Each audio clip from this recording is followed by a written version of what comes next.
Hello and welcome back. In today's video we're going to show you how we made this pretty sweet Hot Wheels display stand. So hopefully you enjoy the video. If you have any questions or anything like that, post those below and we'll get right to it. Here is some of our, it's dimensional but it was rough sawn poplar.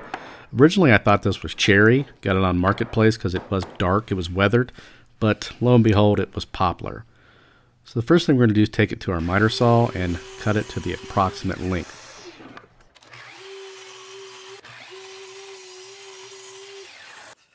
You can see we've got a healthy stack of smaller pieces of lumber. Next we're going to run them through the planer, get them all nice and flat and all to the same exact height. So I think we ended up at 3/4 each, and now I'm going to use my track saw and trim one edge. I do not have a jointer, so I use my track saw as a jointer. So I trim one edge on the track saw and then I take it to my table saw for the final dimension, and this trims up or trues up the other edge. Time for the glue up. So we're going to glue each piece to one another, and then we're going to put some glue, a healthy amount of glue, on the top. Now the ends I'm using cawls. That way when I clamp them together it doesn't put any indentations into the wood. Same thing with the top pieces. We're just layering these on top of each other. Now I could have done an end grain, but with CNC the end grain would have looked really bad. It would have turned out horrible. That would have been ideal. That way I wouldn't had to have stacked these pieces on top of each other. But unfortunately that's what we had to do, and here we are. We've got a giant block of wood. We're going to go ahead and sand it. We're using a Rotex. This is a rotary sander. It has two different modes, but we're using the aggressive mode, and now we're going to use our orbital sander. And you'll notice I put a bunch of pencil marks on there. That is to show me where I've sanded. So once those pencil marks disappear, then I know I've completely sanded that area. I do with all of my projects. Moving on to the CNC, we're cutting out the basic shape, and now the pockets. Now this took a long time. I could have done straight through cuts and then just glue it on the back. But since I'm using pockets, you got to clean out every one of those little pockets. And you could do this with a jigsaw as well. Again, cut them out, glue it back on, so on and so forth. Now we're going to use our jigsaw and rough cut this out of the blank. Did not cut all the way through to the table. I like to keep the wasteboard as clean as possible, so I usually get it right below where it needs to go. You can see we've got a little dusty mess here. Once we're done inspecting everything, making sure there's no cracks, cleaning everything out, we're going to take it over to the router table. Now this is a Diablo flush trim bit. Essentially it's just going to trim it flush. You can see it's completely flush with the rest. Back to the CNC to cut out the top. Here I'm going to use some Starbond glue. Now I'm putting tape on the back side of the top. That way the glue does not go all the way through. This is the brown color. Works awesome. I'll put a link in the description. They've actually been a sponsor of mine for some time. They send me glue fairly often, and I love their products. But that tape, be sure to put that tape down because it will bleed through. Now we're using a roundover bit on the bottom. And we're moving back to sanding to the top. Now we've got it sanded. This is where we've actually used that Starbond glue. It's completely sealed up now on both sides, nice and flat, and don't have to worry about that knot falling out or anything later. Doing a round over on the top, and on the bottom I'm doing a dado. So essentially cutting out so it will fit on the bottom of the display.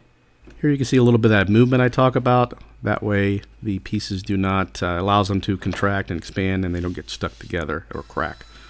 Now on to stain. This is a black-gray stain. I don't let it sit that long. I just put a couple coats on because I want it to look kind of beat up and rustic. Now we're using the paint for the flocking. Now for the flocking you actually put a paint on and then you flock into that, and that is how the flocking sticks in there. And I'll put a link below the video in the description of all the tools I use for the flocking, the laser, the CNC, router bits. Everything will be in the description of this video. And the last step is on to laser etching that lid. Now after we laser etched the lid, we did also put a round over on the edges. Okay, we've got the custom display piece complete. I want to say it turned out better than I thought, but not as good as I thought, if that makes any sense.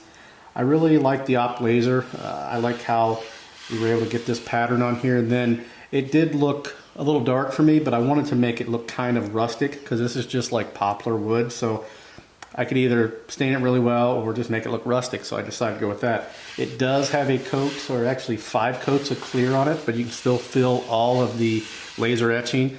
And I sanded it before we did the clear just to make it look kind of weathered and just old. And even on the edges, I had painted all the way around, or actually I should have said I lasered around, but I went with the router and kind of made it look a little jagged. Actually, that was purposely done. Now, a couple things that were not purposely done. When I was making the little keyhole slots, I messed this one up. So I had to put a dowel in there, glue it in, recut it, so it looks a little off. This one turned out fine. Just wasn't paying attention. Now you'll notice this is also cleared 5 coats.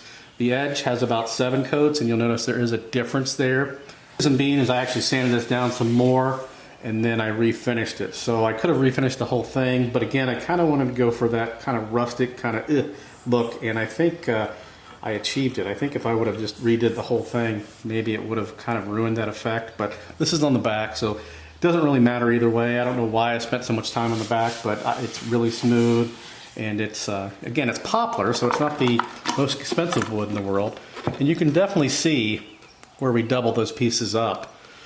You know, we glued 2 chunks together to make one thick chunk. And you can see the line. There's no spacing. It's just there's a differentiation in the wood. But I like it. I think it turned out really, really cool. Could have gotten a humongous piece of walnut, but that would have cost more than it was worth. And I left this knot, like intentionally there was a knot that I wanted to show. I strategically placed it there. I don't know why. I thought it would be cool. I thought over here it might look out of place. So there's a cool little knot there. Here is the underside. Really nothing done there. I did spray a couple coats, but it doesn't really feel like it. But it's the inside, so who cares? But the most important part is the inside. If you hear any weird noises, I'm actually in the garage because it's so nice out. Here we are. All sweet 16 in here. And I'm going to make another video that'll outline, well, it'll be a long video, at least somewhat long, because I'm going to go over the condition of each car. I don't want to hide anything, and they're not perfect, as I mentioned before. And when I do place that eBay video, it'll be with the description of these, and I'll also put that in the eBay auction as well. And this is how I would store them if I had them sitting on a desk, just like this. And right now I'll show you what it looks like hanging on the wall, and they'll be flat.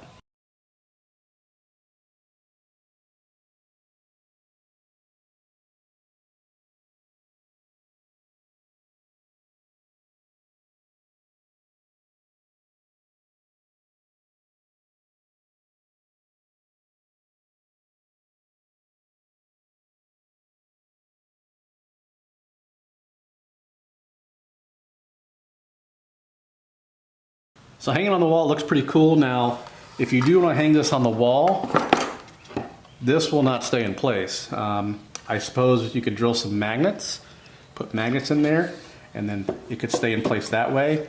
Maybe that's something I should have done, but I think most people are probably going to want to display, if they're going to hang it on the wall, they're going to want to display it on the wall. And if you've got it on a desk or something like that, you're either way. Keep it like this, like a big... Personally, I probably would not hang it on the wall. I would just have this sitting like on a nightstand by itself or something like that. And maybe even, I mean, it's got 5 coats. I guess you could put some more coats on there, or you could put even some epoxy on there, make it even thicker, and then use it as some kind of table. I mean, you can make this into a table. That'd be a pretty cool one. Just throw some legs on the bottom of it, and you've got a table. When you want to look at the Hot Wheels, take your drinks off and all that, they're inside of there. So the ideas are endless. Now this does have a little bit of play side to side. The button, or the cover for the button, is a little larger than but it doesn't quite center. You can see there is some play side to side. And the reason why I did that was for movement. And then also, you know, if it was really, really tight, you might risk breaking something, because this is a fairly thin lip right here. I mean, it's solid, but it's not real thick.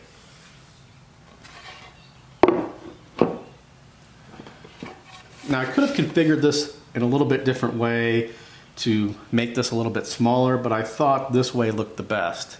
I could have put another one here, here, here, here, and maybe shorten the whole thing up. But you have to figure, when I shrink the circle, everything shrinks. So then these sides shrink. So this was the best configuration that I could come up with.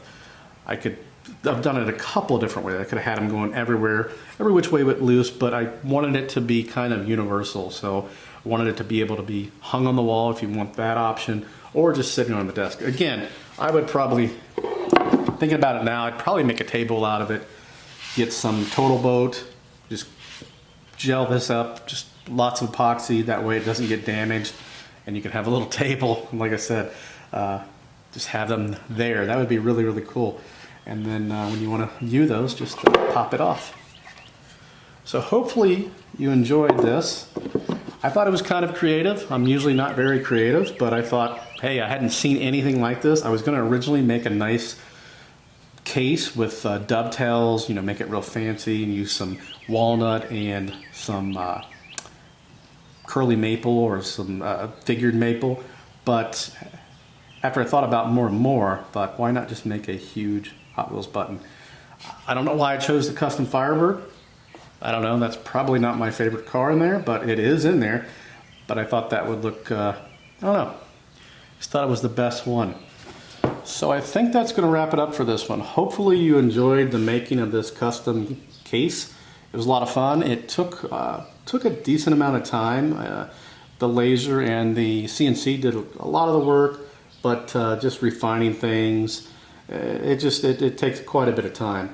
Next video, hopefully in a week or so, we'll have the detailed breakdown of each of the Sweet 16. So hopefully it'll be not too long, but I do want to go in pretty good detail on those. Some of those are probably better than they appear on camera, and some of them might be a little worse. I don't know, but I think they're all in pretty good condition.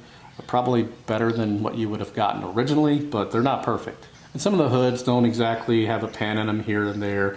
I had fixed a couple, and then the pen broke back off again. So, and I was originally going to go back and try to fix those pens, but it would mean another repaint, and I really did not feel like painting them once again, because all of this takes time.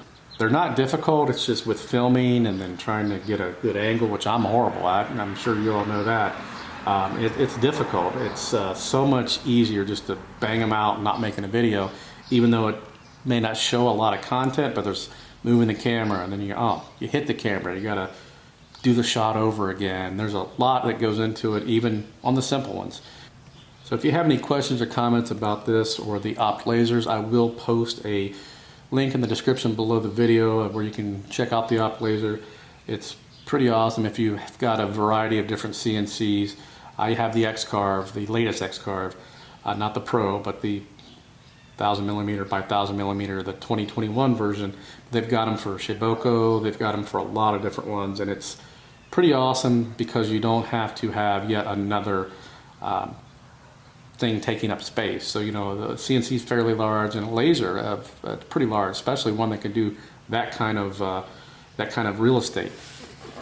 So subscribe to the channel if you haven't already done so, and hopefully we'll put more and more content out here. That's kind of my goal. Things have finally leveled out at work, and I've got a little bit more time.